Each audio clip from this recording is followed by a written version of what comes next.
Assalamualaikum warahmatullahi wabarakatuh. Kami dari kelompok 2 akan memaparkan materi terkait variabel-variabel yang ada di pemukiman desa. Video ini dimaksudkan untuk memenuhi tugas mata kuliah Kajian Lingkungan Hidup dan Pemukiman oleh Ibu Riri Suwahyuni Wahid, SKM, MKes. Berikut pemaparan materinya. A. Variabel sampah. Dalam Undang-Undang Nomor 18 Tahun 2008 tentang pengolahan sampah, disebutkan bahwa sampah adalah sisa kegiatan sehari-hari manusia atau proses alam yang berbentuk padat atau semi padat, berupa zat organik atau anorganik, bersifat dapat terurai dan atau tidak dapat terurai, yang dianggap sudah tidak berguna lagi dan dibuang ke lingkungan. Untuk sampah organik sendiri adalah sampah yang dapat dengan mudah diuraikan melalui proses alami. Sampah rumah tangga sebagian besar merupakan bahan organik, termasuk sampah yang termasuk ke dalam sampah organik seperti sampah dari dapur, sisa makanan, tepung, sayuran, kulit buah, daun, dan ranting. Nah, untuk sampah non-organik sendiri adalah sampah yang dihasilkan dari bahan-bahan non-hayati, baik berupa produk sintetik maupun hasil proses teknologi pengolahan bahan tambang. Contoh dari sampah non-organik sendiri itu seperti botol plastik, botol gelas, tas plastik, dan kaleng. Di sini saya akan melanjutkan di slide kedua, yaitu teknologi dan manfaat dari pengelolaan sampah di pemukiman tersebut. Sebelum itu, saya akan menjelaskan tentang pengelolaan sampah. Jadi, pengelolaan sampah adalah kegiatan sistematis, menyeluruh, dan berkesinambungan yang meliputi pengurangan dan penanganan sampah. Nah, upaya yang dilakukan masyarakat untuk meningkatkan pendauran ulang sampah yaitu dengan composting dan eco-bricks. Mengapa? Karena teknologi composting merupakan skala kawasan yang paling sesuai untuk kondisi Indonesia, berdasarkan kondisi iklim, ekonomi, dan sosial budaya. Sementara itu, eco-bricks adalah botol plastik yang diisi secara padat dengan sampah non-biologis. Selanjutnya, saya akan menjelaskan tentang materi variabel air bersih. Air bersih merupakan sumber daya yang sangat diperlukan oleh makhluk hidup.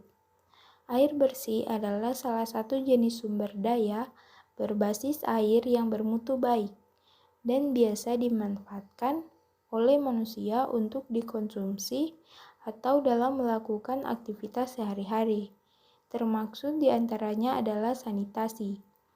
Sementara itu, pengadaan air bersih di Indonesia, khususnya untuk skala besar, saat ini masih terpusat di daerah perkotaan dan dikelola oleh perusahaan air minum atau yang biasa disebut PAM.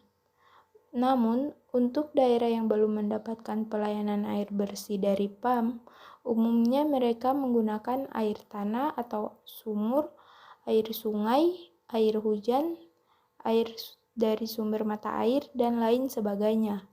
Permasalahan yang timbul yakni sering dijumpai bahwa kualitas air tanah maupun air sungai yang digunakan masyarakat kurang atau tidak memenuhi syarat sebagai air minum yang sehat.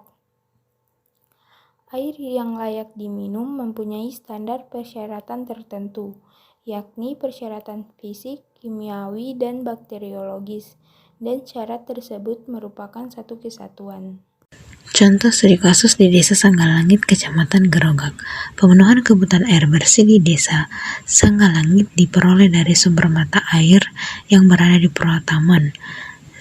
Sumber mata air ini merupakan air yang disakralkan oleh masyarakat Desa Sanggalangit.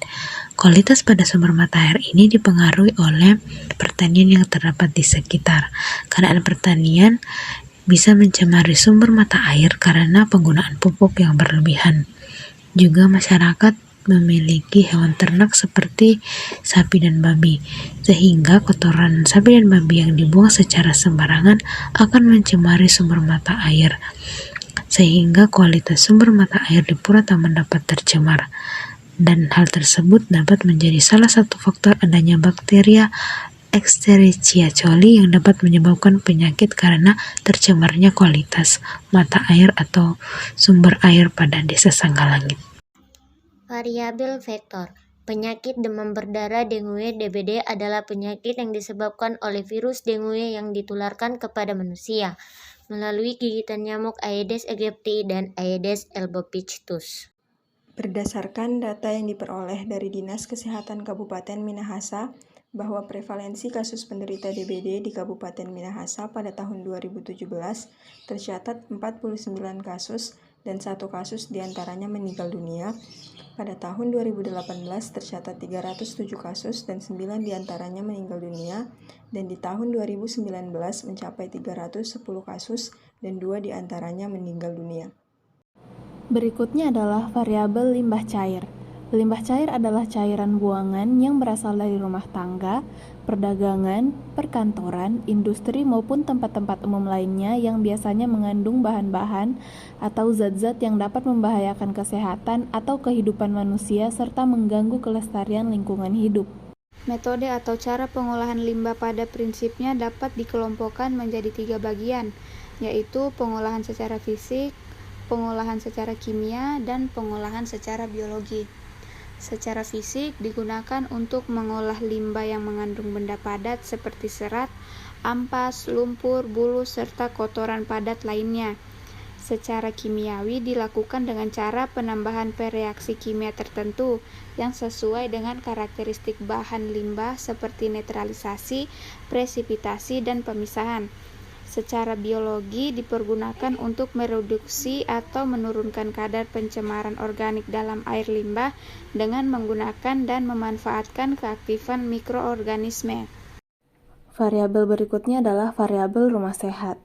Parameter yang dipergunakan untuk menentukan rumah sehat adalah sebagaimana yang tercantum dalam Keputusan Menteri Kesehatan Nomor 829/Menkes/7/1999 tentang persyaratan kesehatan perumahan. Meliputi 3 lingkup kelompok komponen penilaian, yaitu yang pertama kelompok komponen rumah, yang kedua kelompok sarana sanitasi, dan yang terakhir adalah kelompok perilaku penghuni. Baik, selanjutnya ada program-program untuk mewujudkan rumah sehat. Yang pertama itu ada program perbaikan rumah tidak layak huni di Kota Surakarta. Nah, program perbaikan rumah tidak layak huni ini merupakan bentuk bantuan yang diberikan kepada masyarakat miskin yang menempati atau mempunyai rumah tidak layak huni dengan tujuan dalam rangka meningkatkan kualitas hidup dan derajat kesehatan masyarakat miskin. Nah, yang kedua itu ada Program Kerja Nasional Asosiasi Pengembangan Rumah Sederhana Sehat Nasional periode 2012-2017. Nah, ini juga merupakan bentuk dari bantuan dari pemerintah untuk meningkatkan derajat kesehatan masyarakat melalui pengembangan rumah sederhana sehat nasional. Nah, selanjutnya itu ada program kegiatan pengurus RW 4 Perumahan Sehat Bojong Masa Bakti 2013-2015.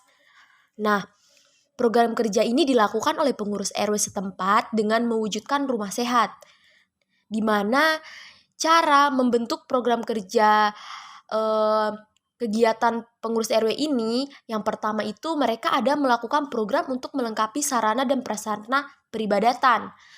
Yang kedua juga ada program kepedulian sosial dengan mengunjungi tempat-tempat seperti tempat-tempat lansia dan tempat-tempat yang mengalami musibah. Terus ada juga lomba kebersihan lingkungan antar RT.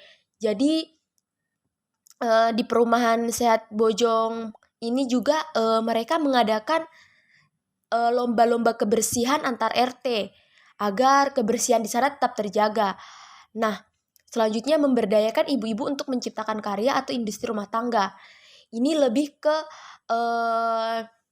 mengarahkan ibu-ibu agar dapat sekreatif mungkin untuk memanfaatkan sampah-sampah hasil rumah tangga itu menjadi barang yang bisa digunakan. Seperti kan sampah organik itu terdiri dari kayak misalnya botol, itu kan bisa diolah menjadi bahan kerajinan atau suatu karya, seperti contohnya bunga dan lain-lain.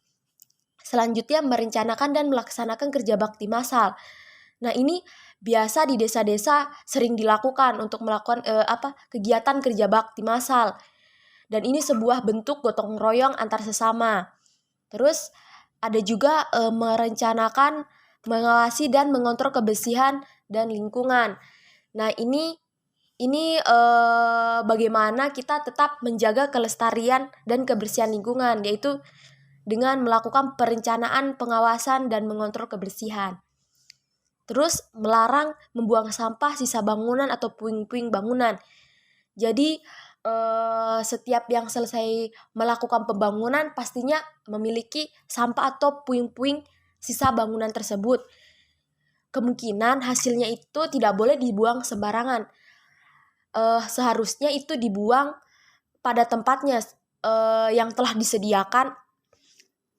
Dan selanjutnya menyelenggarakan fogging, lomba kebersihan lingkungan antar RT itu contohnya biasa dilakukan pada 17-an atau pada saat merayakan hari kemerdekaan. Jadi yang selanjutnya ada variabel PMM atau pengolahan makanan dan minuman.